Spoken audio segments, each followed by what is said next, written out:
Friends, आज हम हरिशंकर परसाई जी की व्यंग रचना भोले राम का जीव सुन रहे हैं। इसमें एक धर्मराज घूमते हुए सोच रहा है, ऐसा कभी नहीं हुआ। लाखों वर्षों से न जाने कितने आदमियों को कर्म और सिफारिश के आधार पर स्वर्ग और नर्क अलॉट किए जा रहे हैं, पर ऐसा कभी नहीं हुआ। सामने बैठे चित्रगुप्त भी बार बार पन्ने पलटकर रजिस्टर में देख रहे हैं। गलती पकड़ में ही नहीं आ रही है। महाराज, सब रिकॉर्ड ठीक है।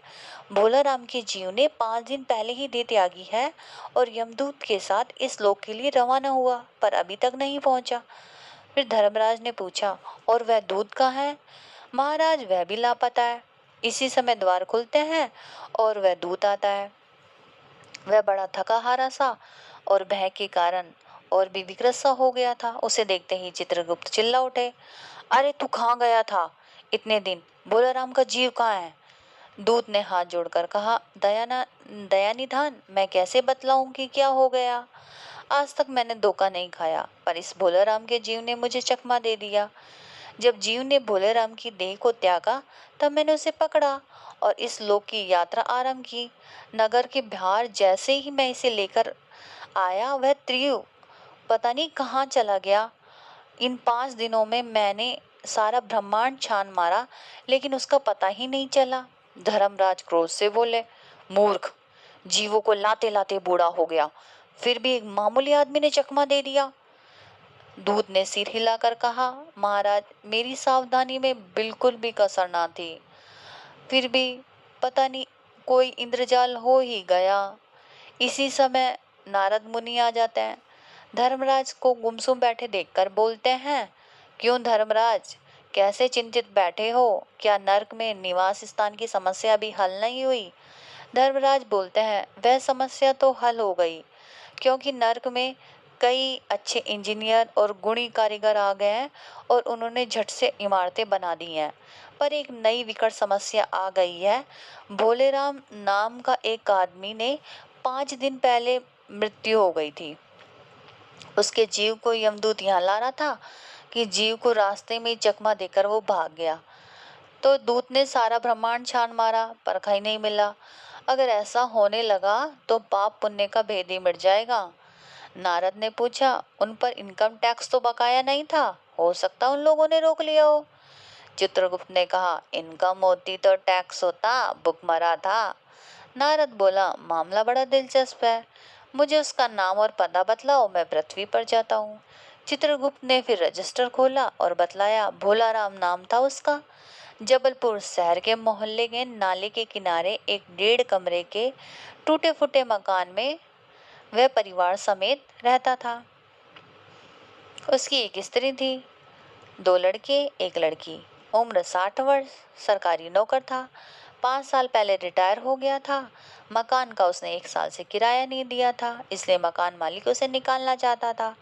इतने भोला राम ने संसार ही छोड़ दिया। आज 5वां दिन है। बहुत संभव है, अगर मकान मालिक वास्तविक मकान मालिक है तो उसने भोला राम के मरते ही उसके परिवार को निकाल दिया होगा। इसलिए आपको परिवार की तलाश में घूमना पड़ेगा। माँ बेटी के सम्मिलित क्रंदन से नारद ने भोला राम का मकान ढूंढ लिया। द्वार पर आवाज लगाई, नारायण नारायण। लड़की ने देखकर कहा, आगे जाओ। नारद ने कहा, मुझे भिक्षा नहीं चाहिए, मुझे भोला राम के बारे में कुछ पूछताछ करनी, अपनी माँ को बाहर भेजो। भोला राम की पत्नी बाहर आई। नारद ने कहा, माता, भोला राम को क्या बीमारी थी? क्या बताऊं, गरीबी की बीमारी थी। 5 साल हो गए पेंशन पर बैठे थे, पर पेंशन अभी तक नहीं मिली थी। हर 10-15 दिन में दरख्वास्त देते थे, पर वहां से जवाब नहीं आता था, और आता तो यही कि तुम्हारी पेंशन के बदले विचार हो रहा है। इन सालों में सब गहने बेचकर हम लोग खा गए, फिर बर्तन बिके, अब कुछ नहीं है। चिंता में घुलते घुलते मर गए। नारद ने कहा, क्या करोगी माँ, उनकी इतनी ही उम्र थी। ऐसा मत कहो महाराज, उम्र तो बहुत थी। 50-60 रुपया पेंशन मिलती तो कुछ और काम कहीं करके गुजारा हो जाता, पर क्या करें। माँ, ये बताओ कि यहाँ किसी ने उसका विशेष प्रेम था जिसमें उनका जी लगा हो? पत्नी बोली, लगाव तो महाराज बाल बच्चों से होता है। नहीं, परिवार के बाहर भी हो सकता है, मेरा मतलब कोई स्त्री।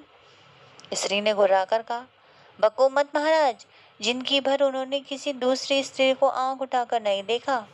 नारद हंसकर बोले, हाँ, तुम्हारा सोचना ठीक है, ये भ्रम अच्छी गृहस्थी का आधार है। अच्छा माता, मैं चला।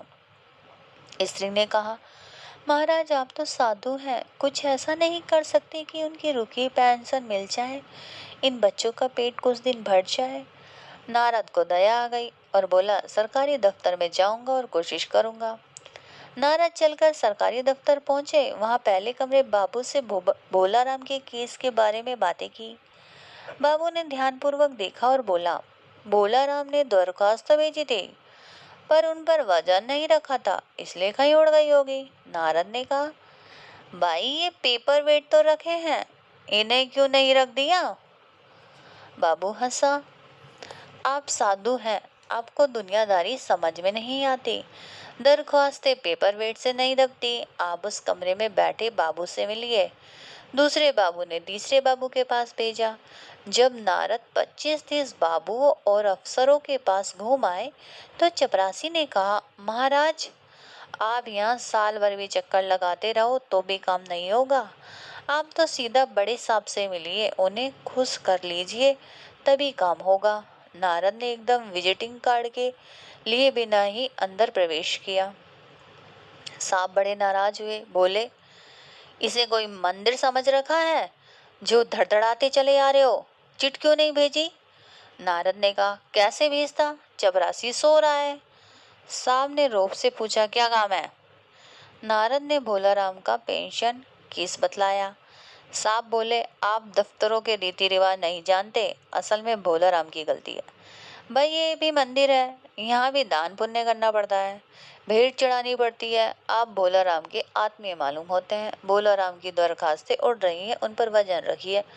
नारद ने सोचा, फिर वजन की समस्या। साहब बोले, पेंशन का केस 20 दफ्तरों में जाता है, देर लग जाती है। आप अपनी सुंदर वीणा रख सकते हैं, मेरी लड़की गाना सीखती है, मैं ये उसको दे दूंगा। नारद ने अपनी वीणा टेबल पर रख दी। अब सामने हुक्म दिया, बड़े बाबू से भोलाराम के केस की फाइल लाओ। थोड़ी देर में फाइल आई। साहब ने नाम निश्चित करने के लिए पूछा, क्या नाम बताया था साधु जी? नारद जोर से बोले, भोलाराम। सहसा फाइल में से आवाज आई, कौन पुकार रहा है मुझे? पोस्टमैन है क्या? पेंशन का ऑर्डर आ गया है क्या? साहब डरकर कुर्सी से लुढ़क गए। नारद भी चौंके। दूसरे सर समझ गए, बोले, भोलाराम, तुम क्या भोलाराम के जीव हो? हाँ, आवाज आई। नारद ने कहा, मैं नारद हूँ, तुम्हें लेने आया हूँ, स्वर्ग में तुम्हारा इंतजार हो रहा है। फिर आवाज आई, मुझे नहीं जाना, मैं तो पेंशन की दरखास्तों में अटका हूँ, वहीं मेरा मन लगा है, मैं दरखास्तों को छोड़कर कहीं नहीं आ सकता। तो ये कहानी यहीं ख़त्म होती है। Please like share and subscribe to my channel. Bye bye.